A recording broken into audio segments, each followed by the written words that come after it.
Good day everybody, hello, welcome to the second video of Thursday. What are my top 5 tips of the month? And we've got some good ones for you. So number 1 with a bullet has got to be the energy recharge reduction. So this is pretty darn amazing. You'll see in game that the energy recharge is brilliant. If you're a non-spending player, that is going to be energy every 3 minutes as opposed to 6 minutes. This is a limited time only thing. So fill your boots as long as you've got this. I think it's absolutely ideal. On a basis of working about or playing about 17 hours in game. And by the way, when I've said this in the past, what I'm referring to is basically time where you could just be auto fighting. Like you could be at work, just have your phone, just put an auto fight, put it in your pocket. You know, if you wanted to. Same thing with the weekend. If you're playing for 17 hours, I'm not saying actively playing. I'm just saying auto fighting, because you can go and do the dishes, you can go and clean the house, you can do other things, but leave it auto fighting.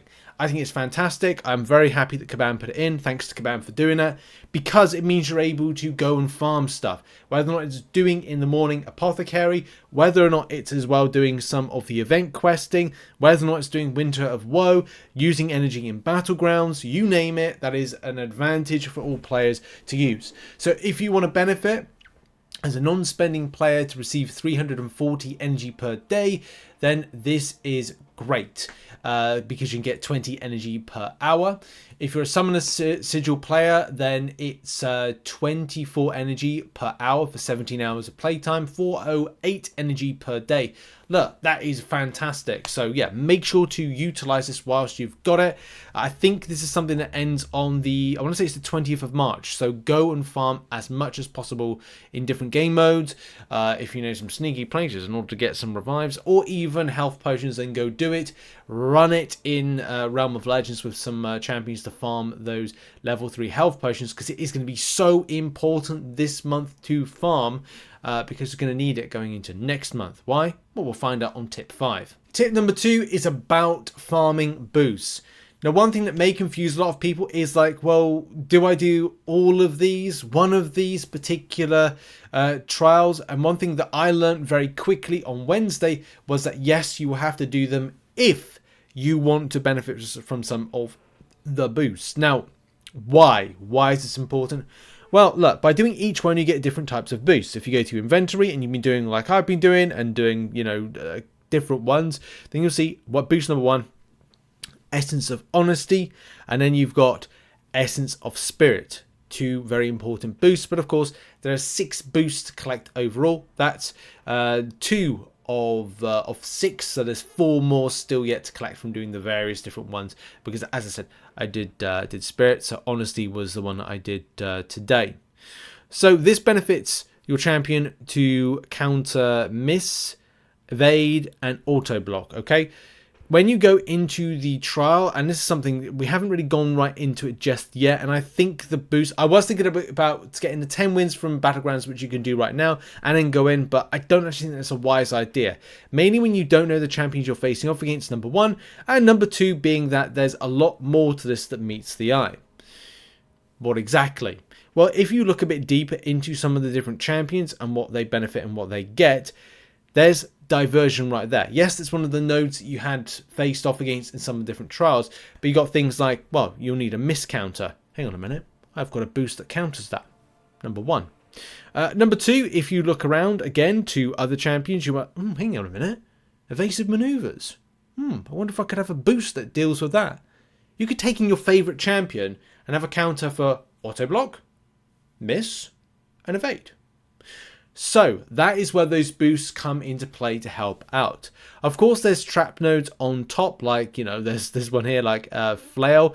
Anyone's special attack causes random damage over time debuff. So I wonder if you get like a choice actually to kind of go across to that. In any case, I think it's better just to go in with a boost. Yes, have a full team of 5, but here's the thing: run those boosts and you're able to kind of like just destroy it. It makes it much more easier to do. So do I recommend it without the boost? Look, I'm sure there's going to be an MSD video doing exactly the same thing, but I would say that if you want you know, a more efficient time with it, grabbing those boosts and indeed doing all the different difficulties of these ones right here are going to benefit to do that. So yeah, go and run in those different types of trials in order to get those boosts and make the end piece content, which you've got to do 4 times, even more easier. Next up, 7-star Nightcrawler. Now, you have probably seen a video that I put out earlier today, but I wanted to go into the subject a bit more, especially because, look, it's not always going to be plain sailing for the player in order to obtain Nightcrawler. You will have to do to get 7-star if you're Paragon Plus, all the content listed. That is doing the March side quest, April side quest, the May side quest, and that is just buying the 8,000, which you'll be able to see in the Trader's Post, which is that right there. That costs you 8k a time. So that's something to point out. If you are Conqueror, then it's a bit different because you have to approach this in a different way. Sadly, depending if you want the 5-star, that's fine. That's really easy to do this month. You actually kind of do the March side quest plus the Magic Heist, and you've got the 5-star version. But if you are a Conqueror Plus player and want the 6-star version, then sadly you're going to have to do the following. You will have to do Magic Heist for your 5. You then have to buy from the store. That will then put you up to 10, so that'll be 15 overall, and then you've got to wait until the April side quest, and then you'll be able to buy from the Trader's depot. Yeah, I don't know, and I don't think that I think it's Paragon Plus for the victory track completion. So you're going to have to wait for the store in May in order to get the 6-star version if you're Conqueror Plus. If you are Paragon Plus, it's a very different set of approach, because this month you will have to do the following, which is Magic Heist Paragon Gauntlet, Magic Heist Paragon objective, Battlegrounds Season 16 March side quests buy in the store, and that will give you 40 of your Runestones, and yes, that is a third of the total that you need, which you'll be then having to do April stuff, but that's what you're going to have to do, the 40 this month in order to do the what seems to be 30 next month, 40 next month, and then 40 on the final month, with 20 coming from the Incursion Challenge sector. Next up, and buying in the Trader Outpost. You're going to have to really remember, and I'll have to put some reminders, I think, out on the fact that these bundles reset. So they are there as permanent, but they reset. The problem with things resetting is how you budget, because it's like finance. You've got to budget, and you will have to budget your Mysterium. If you're saying to yourself, well, I want to get this, this, and this month, depending on your progression, you might be like, I don't know, wanting to get 7-star shards or 6-star shards. And you have to say to yourself, okay, right, I'll buy X amount. X amount might be 8,000 Mysterium. Here's the thing.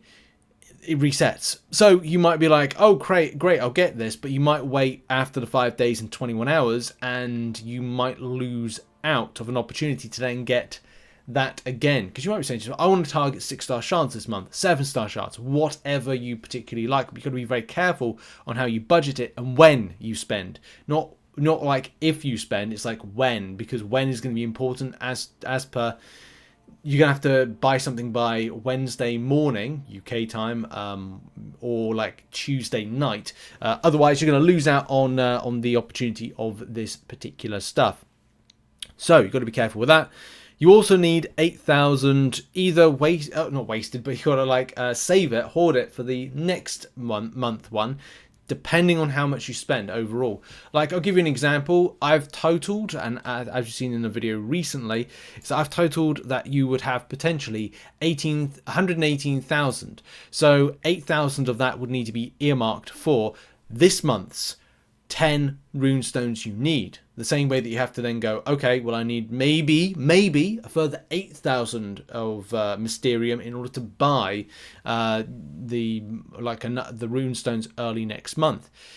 So don't overspend, I think, is the point I'm trying to get to, but also be careful on the reset of the store, and also buy what you think is going to be beneficial for your roster, because look, you might want some more rank up resource, you may want shards. Depends on what you're interested in. 6-star features have recently come out. Look, It's up to you what you buy and what you feel is going to be necessary to improve your roster and account. But be careful on that timer expiry and buy before Wednesday at 10 AM PS. And the final tip is all about Winter of Woe. Now, I know this is only specifically open to a specific amount of the community, but the Winter of Woe Gauntlet is upon us, or close to be upon us.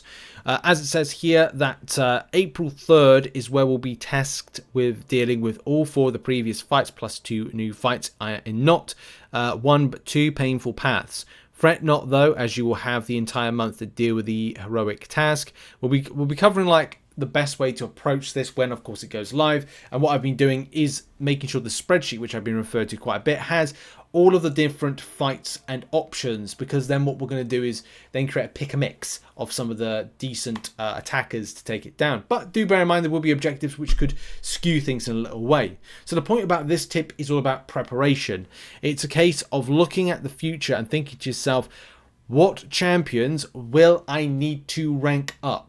Well, I need to save back resource, use the battleground store, use the glory store, use the loyalty store, ranking up champions, making them stronger, and kind of farming and hoarding that particular rank up resource to go, right, well, I'm going to wait, then rank up a champion or champions that are going to be good to take on the particular content, and look at it like that. Because you might be kind of, now you've got a month to then make that decision of, look, what am I going to need? Am I going to need something? Will I run out of resource? Will I run out of gold before this drops? The same thing with looking at any player in the game and going, I need to prep for a piece of content.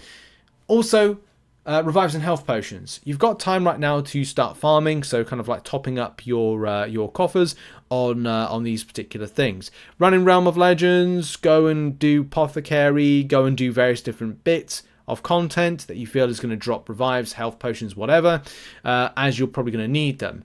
You only have 2 weeks if you're a non-spending player to hold a certain amount of level 1 revives. Look out as well for stores, which Kabam do drop from time to time. They normally drop, they've been better with dropping the revive and potion bundle, the 500 unit bundle, which I do videos about because I think it's important for free to play to grab it.